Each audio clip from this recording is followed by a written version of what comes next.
bonjour à tous et bonne semaine. Autour de midi, sans faire illusion, nous allons consacrer cette émission, ce déjeuner du lundi, à la magie. C'est le thème que s'est choisi la foire exposition de Limoges qui a fait appel à un grand nom de la prestigitation, le Limousin Max Diff, qui nous parlera de sa grande carrière et du cercle Robert Houdin, dont il est le fondateur et qui l'anime, c'est 100 baguettes magiques. Après notre coup d'œil sur l'actualité du jour, avec les titres des journaux de 12h30.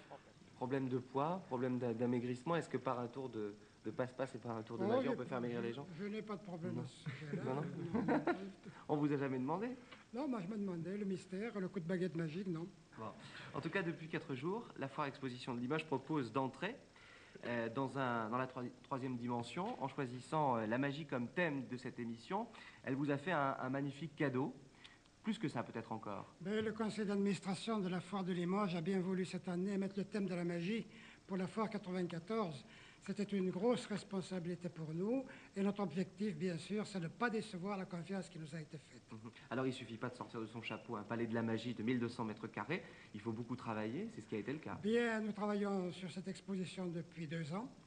Nous arrivons maintenant, elle a bien démarré, elle est bien partie, j'espère que ça va continuer. Enfin, il y a des signes qui permettent de dire que ça marche bien, oui. Puisque j'ai appris que le musée d'Orsay était intéressé par ce qui a été montré, ce qui est montré jusqu'à la fin de la semaine à Limoges. Oui, j'ai été surpris d'être contacté par la direction du musée d'Orsay.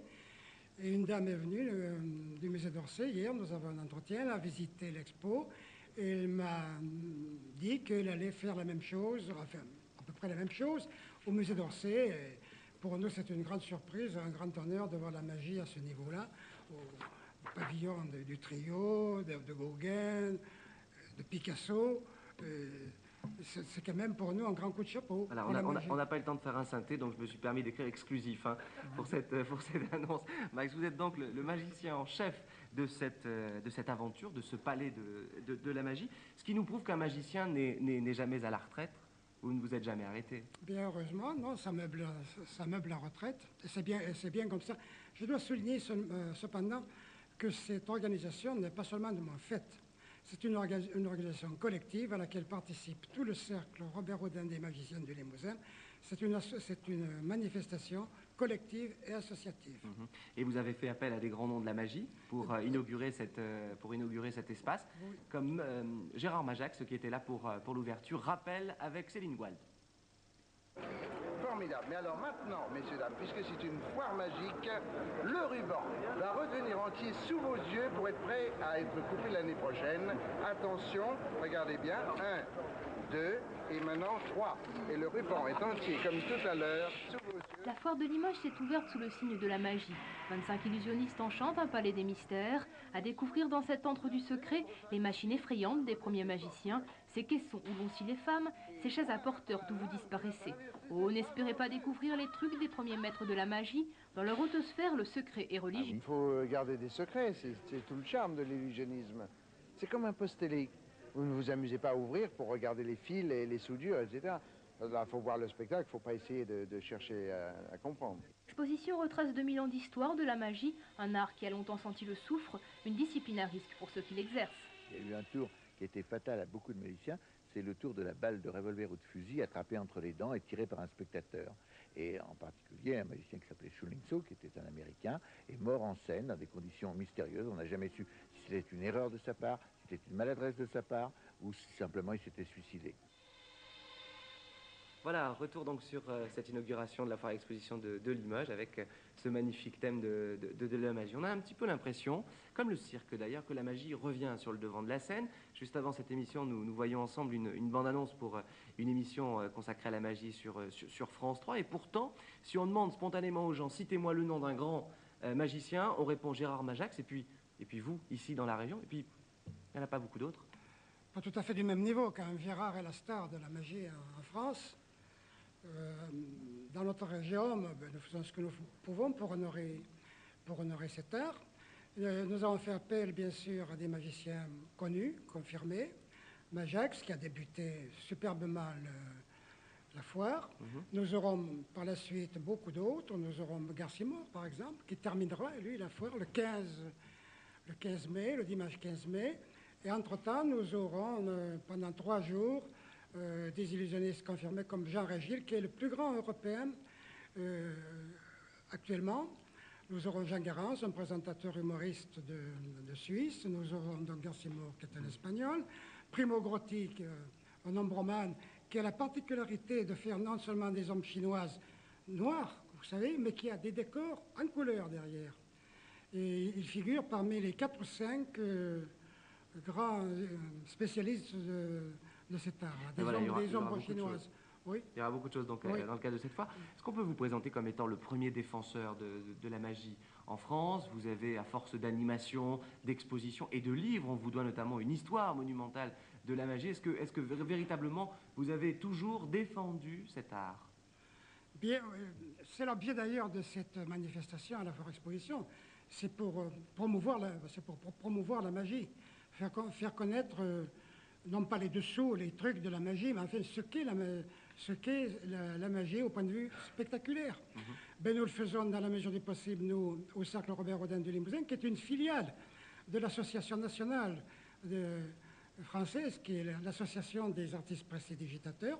Il y a des filiales, nous sommes une des filiales régionales, et chaque région essaye aussi de promouvoir la magie. Alors on parlera du Cercle Robert Houdin au cours de cette émission, mais Catherine, il y a une question à vous poser. Oui, vous évoquiez à l'instant les trucs, les ficelles de la magie. Alors, bon, bien sûr qu'on n'explique pas tout ça au public, c'est normal, mais entre confrères, est-ce qu'il vous arrive de vous expliquer des trucs? Ou est-ce que c'est chacun pour soi? Non, non, mais bien sûr. D'ailleurs, les prestidigitateurs sont les seuls du music hall à être structurés en association.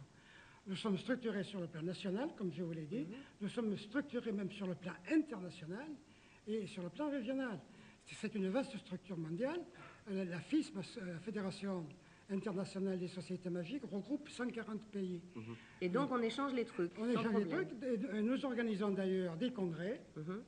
Et pour promouvoir les jeunes, il y a des concours, on décerne des prix aux jeunes. Et nous publions également des magazines où nos trucs se sont expliqués. Voilà. Et vous offrez aussi des démonstrations. On en aura une d'ailleurs avec un amateur tout à l'heure au cours de cette émission. Nous allons maintenant ouvrir la page magazine de cette émission, composée, vous le savez, de la séquence innovation avec Catherine, et le lundi consacré à la consommation avec Maître Edith Verger-Morlighem. Cette semaine, c'est le tour de l'Union fédérale des consommateurs de la Haute-Vienne de vous informer.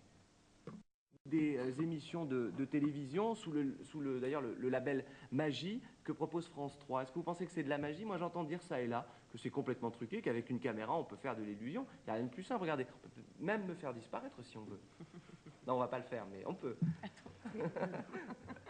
Non, mais dans les émissions de magie à la télévision, on n'emploie pas les possibilités offertes par les trucages vidéo. Non, on fait vraiment ce qui est, et bien souvent même les caméras sont assez gênantes parce qu'elles permettent parfois, enfin pour les initiés comme nous, de repérer le truc. De repérer quelques petits détails gênants.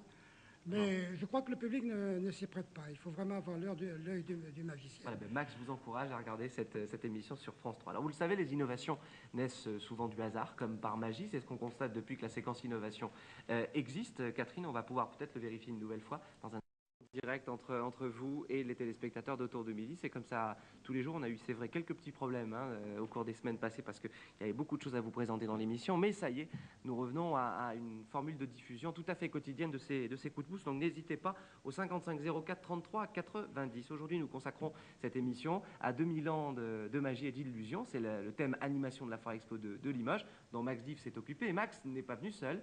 Il est venu accompagné par un des protégés du Cercle Robert Houdin. C'est Carlis. Bonjour, merci d'être avec nous. Alors vous nous offrez un tour. Alors moi je suis ravi, je vais peut-être pouvoir déceler le secret, je suis tout près de vous. Eh bien voyez-vous, chez les magiciens, très souvent on utilise des cartes, on joue avec les cartes. J'avoue que je ne connais pas trop les différents jeux de cartes, mais m'amuser avec, cela me convient. Bien sûr, dans un premier temps, on les mélange, mais on m'a expliqué quand j'étais jeune que certaines cartes avaient plus de valeur que d'autres. Par exemple, un as ici, on avait une chance déjà au jeu. Avec 2, les chances étaient encore supérieures. Et puis même avec 3, regardez, 3 as ici, et le dernier, vous direz-vous, où est-il? Eh bien, il suffit d'y croire, et aussitôt, il apparaît. C'est fou, ça. Voilà, 4 as. Avec 4 as, vous avez plus de chances de gagner. 1, 2, 3 et 4. je vais poser mes as, 1, 2, 3 et 4 ici, et je vais essayer maintenant de les faire voyager. Par exemple, je dis à celui-ci, as, montez. Aussitôt, il arrive dessus le jeu. Bien sûr, l'autre, je vais lui dire de faire le voyage inverse, as, descendez. Aussitôt, l'as, il passe dessous. Ça m'épate. Oui. Le troisième, as, retourne-toi. Et le voici qui arrive. Et le dernier as, que lui dire? Eh bien, débrouille-toi. Et il se débrouille pour se faire connaître. Mais c'est fou, il n'y a pas d'autre. Le voici. Non, absolument pas. C'est un jeu parfaitement ordinaire de 50. Bon, ben on vous applaudit. Pourquoi vous ne jouez jamais au poker? Eh bien, comme je vous le disais, je ne suis pas joueur. J'aime jouer avec les cartes, mais je ne joue pas aux cartes. C'est dommage, sinon je vous aurais invité, parce que je perds tout le temps. Vous êtes, vous, professeur, maître de conférence à l'université. Voilà, vous parlez aux absolument. élèves de biologie. De biologie végétale, plus exactement. Comment êtes-vous devenu magicien? Eh bien, disons que je me suis intéressé aux plantes, à la botanique, quand j'avais l'âge de 13 ans, exactement la même année où j'ai commencé à faire des tours de cartes. Ce sont deux vocations. Max, est-ce qu'au club, on apprend des tours comme celui que nous venons de voir au club Robert Houdin? Bien, en vérité, on n'apprend pas de tour parce que les gens qui viennent au cercle Robert Houdin sont déjà des magiciens. Ce n'est pas une école. Ce n'est pas une école, mais le contact entre nous permet de progresser parce qu'on voit ce que font les autres, on reçoit des conseils. Et c'est, quoique n'étant pas une école, c'est quand même une organisation qui permet de progresser. Alors, en tout cas, merci Carlis d'être venu nous voir. On vous retrouvera pour un autre tour si on a le temps avant la fin de cette émission. Max aussi, vous restez avec nous. Il est l'heure maintenant de consulter très vite, parce que nous sommes en retard, l'agenda des spectacles avec Catherine Gineste. De cette émission. Alors Carlis est revenu parmi nous avec Max Diff. Avant de conclure avec Max, on va peut-être vous demander un autre tour. Voyez-vous, voilà un petit vase qui a une origine un peu chinoise. Pourquoi? Parce que le vase a un bas, un haut, un extérieur, un intérieur. Pour cela, vous me direz rien d'extraordinaire. Mais si je frotte le côté positif avec le côté négatif, aussitôt, vous voyez, ma petite ficelle, elle reste suspendue. Elle reste suspendue, bien entendu, et toujours suspendue. Mais si je refrotte comme ça, bien. Bon. Eh bien, écoutez, je crois qu'on n'aura pas aujourd'hui le secret du vase. On peut simplement vous donner rendez-vous à la foire exposition de Limoges jusqu'à la fin de la semaine, où Carlis, vous serez d'ailleurs à partir de mercredi. Une dernière question. Après cette magnifique expo, vous avez préparé pour les Limougeaux un autre projet, Max? Nous avons des projets continuels, bien sûr.